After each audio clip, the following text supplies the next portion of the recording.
नमो बुद्धाय।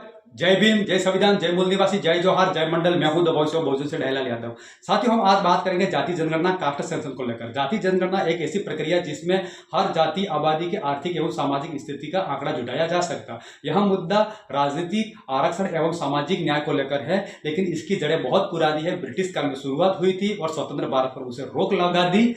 और आज यह विषय चर्चाओं में, जिसे हम जानने की कोशिश करेंगे। ब्रिटिश काल, शुरुआत एवं विकास। 1881 से लगाकर 1931 भारत में जाति जनगणना व्यवस्थित शुरुआत ब्रिटिश शासन में हुई थी। और भारत में जाति जनगणना 1871-72 में पहले कुछ क्षेत्रों में हुई, जिसका मुख्य उद्देश्य यही था कि भारत में कितनी जातियां हैं और कितनी आबादी है, जिसको लेकर राजस्व एवं प्रशासन चलाना था। उसमें एक यह भी बात तय हुई थी कि हर 10 साल के अंदर भारत में एक जातिगत आंकड़ा देना जरूरी है कि भारत में कुल कितनी आबादी, उसके आधार पर हम कुछ कानून बनाएंगे या उसके हिसाब से हम कुछ मुहैया कराएंगे, जिसको लेकर वापस एक 10 साल में रिपोर्ट देनी थी, जिसे 1871 से शुरुआत जो जाति जनगणना हुई थी और 1881 में संपूर्ण तरह से भारत में जाति जनगणना हो गई, जाति जनगणना हो गई थी।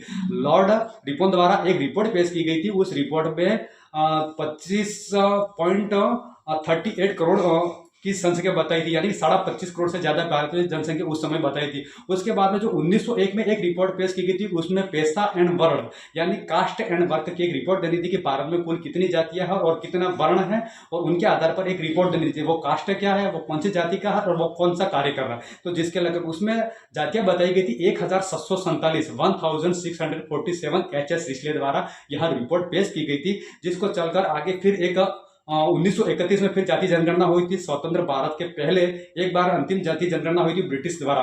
तो 1931 में जो है जाति जनगणना कराई गई थी, उसमें भारत में 4147 जातियां 4147 कास्ट काउंटिंग की गई थी।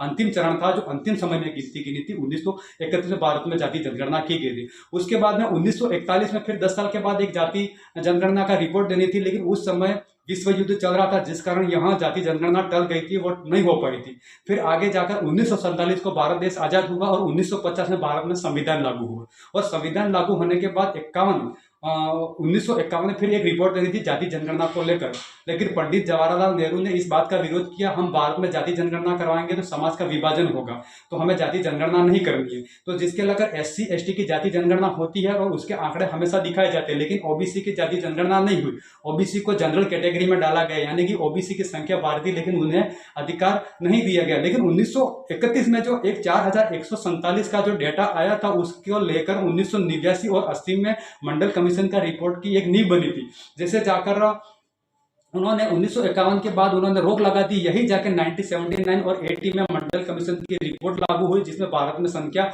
52% से अधिक OBC की जनसंख्या पाई गई, तो जिन्हें 27% आरक्षण लागू किया गया। और 27% आरक्षण लागू यानी आर्टिकल 340 में संविधान में बताया गया है, जिसको लेकर बाबा साहब ने विरोध किया था, लेकिन इन लोगों ने जाति के हिसाब से उन्होंने आरक्षण नहीं दिया और यह मुद्दा पेंडिंग रहा था। उसमें बाबा साहब ने इस्तीफा देने का मुख्य कारण यही भी था कि आर्टिकल 340 के तहत OBC को आरक्षण नहीं दिया जा रहा है, जिसको लेकर बाबा साहब अम्बेडकर ने इस्तीफा दे दिया था। आगे जाकर 1980 तक यह कार्यक्रम पूरी तरह से सफल हुआ और 2011 में, इसके बाद में 2011 में UPA की सरकार बनी। SECC सामाजिक न्याय आर्थिक जाति जनगणना के आधार पर एक रिपोर्ट देनी थी, लेकिन उसमें जाति जनगणना में कुछ गलतियां पाई गई, जिसमें 46 लाख से अधिक जातियां पाई गई, जो एक अशुद्ध आंकड़े थे। फिर उस जाति जनगणना को निरस्त कर दिया गया था। उसके बाद में भारत में कोविड-19 जैसे आ गए, तो उसमें जाति जनगणना नहीं हुई। तो इसी कार्य को वापस बढ़ाने के लिए 2025 में नरेंद्र मोदी जी ने कहा कि भारत में जाति जनगणना कराएंगे हम। तो जिसको लेकर हमेशा से मुद्दा उठा है। माननीय कांशीराम जी ने कहा था कि जिसकी जितनी हिस्सेदारी उसकी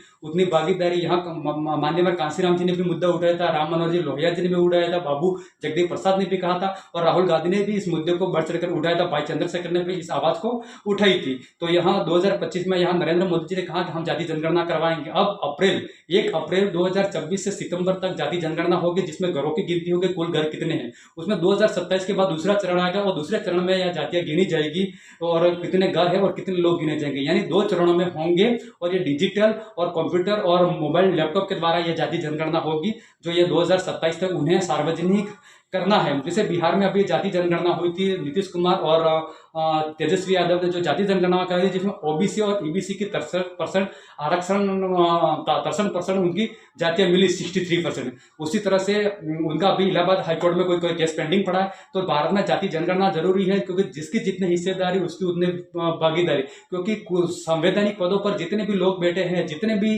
ऐसे लोग बैठे हैं जो सक्षम लोग हैं, सदियों से उनका राज रहा है, लेकिन वो हर हमेशा जाति को लेकर कोसते हैं। जाति जनगणना बहुत जरूरी है, और जाति जनगणना हो तभी सबको समान रूप से न्याय मिल सकता है। यह हर इंसान की जरूरी है। यहाँ ऐसा नहीं है कि SC ST की जाति गिनी जाएगी, इसमें OBC भी गिना जाएगा और जनरल भी गिना जाएगा, ताकि उन्हें ये हक अधिकार मिले। क्योंकि 10% लोगों के पास 90% संस्थाओं पर अधिकार है, और 90% लोग 10% रोजगार पर निर्भर है। क्योंकि यह भारत एक अर्थव्यवस्था से पूरा नीचे जा रहा है और इन लोगों को वंचित रखा जा रहा है। अगर भारत में अंग्रेज नहीं आते तो क्या इस देश में जाति जनगणना होती? तो सरासर नहीं होती, क्योंकि 712 इसमें भारत में पहला मोहम्मद बिन कासिम इस्लाम आक्रांता आया, और 1857 तक बहादुर शाह जफर का राज रहा। तो सब मिलकर राज के, अकेले उन्होंने राज नहीं किया, उसमें हिंदू वर्ण भी थे। जैसे अकबर के दरबार में आप देख सकते हैं, नवरत्न में 4 नवरत्न तो हिंदू वर्ण के ही थे। तो उन लोगों ने कभी हमारा यह मुद्दा नहीं उठाया कि भारत में जो मनुस्मृति के आधार पर ब्राह्मण, क्षत्रिय, वैश्य, शूद्र और 5वें पायदान पर लगा हुआ अतिशूद्र, तो उनको भी उनका हिस्सा और भागीदारी होनी चाहिए। अगर होती तो मुगलों के दरबार में इनको क्यों नहीं हुई? उच्च, यानी कि उन लोगों ने कभी दलित, आदिवासी, पिछड़ों के हितैषी कभी नहीं थे, और उन्होंने कभी सोचा। लेकिन अंग्रेजों के आने के बाद ये जाति जनगणना हुई, जिसे लेकर आज हर दलित, आदिवासी, पिछड़ा आज सरकारी संस्थाओं में जा रहा है। ये कहीं न कहीं वहीं से उनकी देन है। तो जाति जनगणना जरूरी है, जाति जनगणना होनी चाहिए, क्योंकि यह कुछ मुट्ठी भर लोगों के हाथ में देश लगा। तो जाति जनगणना होगी तब यह पूरी तरह से रिपोर्ट पे। जाति जनगणना एक बीमारी है, और उसकी सर्वे कराना एक एक्सरे है, और पूरी तरह से आंकड़े सामने आ जाए यही एक CT स्कैन है। जब तक जाति जनगणना नहीं होगी तब तक पता नहीं चलेगा इस देश पर कौन किसके हिस्से की रोटी खा रहा है। यह बहुत महत्वपूर्ण सवाल है, क्योंकि यह सरकार जो चुनी गई है वह धर्म से चुनी गई है, और धर्म के नाम से दंगे करा रही है। लेकिन हमारा मुख्य उद्देश्य है कि हमें संवैधानिक संस्थाओं पर हमें अपना अधिकार चाहिए। हमें यह मंदिर की तरफ मोड़ रहे, और बड़े बड़े हथकंडे में उनके हाथ है। तो साथियों, आप क्या सोचते हैं कि जाति जनगणना होनी जरूरी है? अगर जाति जनगणना से आंकड़े सामने आएंगे तो क्या SC ST OBC का भला नहीं होगा? क्योंकि उन्होंने 1951 में साफ तौर पर OBC को तो उससे हटा ही दिया गया है। तो SC ST की तो जाति जनगणना होती थी, लेकिन सार्वजनिक आंकड़े भी केवल OBC को छुपाया गया। सबसे पहले OBC को सोचना है कि हमारी 52% जनसंख्या है, और हमें 27% आरक्षण मिल रहा है, और 27% आरक्षण भी जमीनी स्तर पर नहीं मिल रहा। तो आप क्या सोचते हैं, क्या विचार रखते हैं? कमेंट में जरूर बताइए। नमो।